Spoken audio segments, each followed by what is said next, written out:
Začnem obligátne zdravotným stavom. Viete, že v poslednom kvalifikačnom zápase sme museli dvakrát nútene stredať v dôsledku zdravotného stavu. Vlada Vajsa a v závere zápasu Matej Škrtela. Matej Škrtel absolútne zdravý, zasiahnutý, prípravný zasiahnuť do zápasu. Matej Vajs absolvoval včera individuálny tréning, cíti ešte drobné poťaže. Ide do tréningového procesu, do tréningovej jednotky a uvidíme, ako bude znášať záťaž. Ostatní hráči, počnúc aj Marekom Hamšíkom, ktorý mal včera svoj program, ako pretrvali dlhodobejšie problémy z klubu, sú pripravení zasiahnuť do zápasu. K zajtrajšiemu súperu tak mali sme možnosť vidieť grécke národné mužstvo vo viacerých zápasoch priamo, ako aj posledné kvalifikačné zápasy prostredníctvom videozáznamov.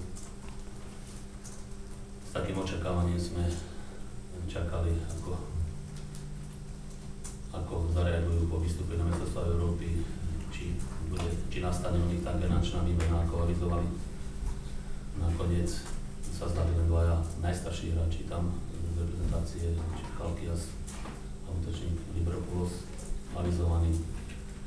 Karaguniza, Kacurani sa dostali, iba naopak vrátili sa do mužstva. Staronoví hráči a hneď do základnej zostavy Tizolis a ľavý obranca Spiropoulos. Myslím si, že ten káder zajtrajšieho súpera je ďaleko silnejší ešte ako na mestrovstvá Európy. Keď by som to mal z môjho pohľadu zhodnotiť, tak krátko charakterizovať, tak dovolím si tvrdiť, že hlavnou silou Grékov je zmysel pre kolektívnu hru, skúsenosti, sebadôvera, viera vo vlastné sily, ktoré sú podmienené hlavne takou taktickou a hernou disciplínou z môjho pohľadu a tých Južanov až takou prekvapujúcou. Čo sa týka samotnej ofenzívy, je pravdou, že futbal v ich podnímaní smerom do ofenzívy nie je taký príťažlivý, okuľahodiaci, ale myslím si, že mimoriadne účelný a efektívny. Z tej petice ofenzívnych hráčov, či to je Samaras, Gekas, Spip, Saltikidis, Vigrublu, alebo aj Mladý Dinis, hoci ktorý ak zasiahne do zápasu, vzbudzuje supera rešpekt, samozrejme u nás nevynímajúci.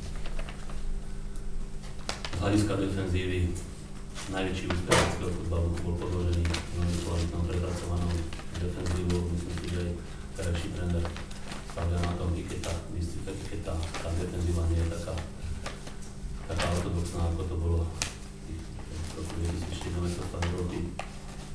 Samozrejme registrujeme aj to, že majú problémy Gréci na poste stredného obrancu. Viete, že dlhodobejšie tam pauzuje Papadopoulos, Avram, takisto tesne pred šampionátom vypadol jeho menovec Kyriakos a v poslednom zápase sa zranil stoper Düsseldorfu Malezas, ale za druhej strane tam majú univerzálne Kacuranisa a tiež stopera Siovasa z Lillera, čiže ten výber tam tréner má väčší. Keď to zhrniem a počiatnem, myslím si, že a pripočítam samozrejme k tomu rebríčkové postavenie v ratingu FIFA, teda je každému jasné, kto je favoritom tohto zápasu. Ale zase na druhej strane si myslím, že to, že ste favorit, vám zaručuje úspešnosť v zápase.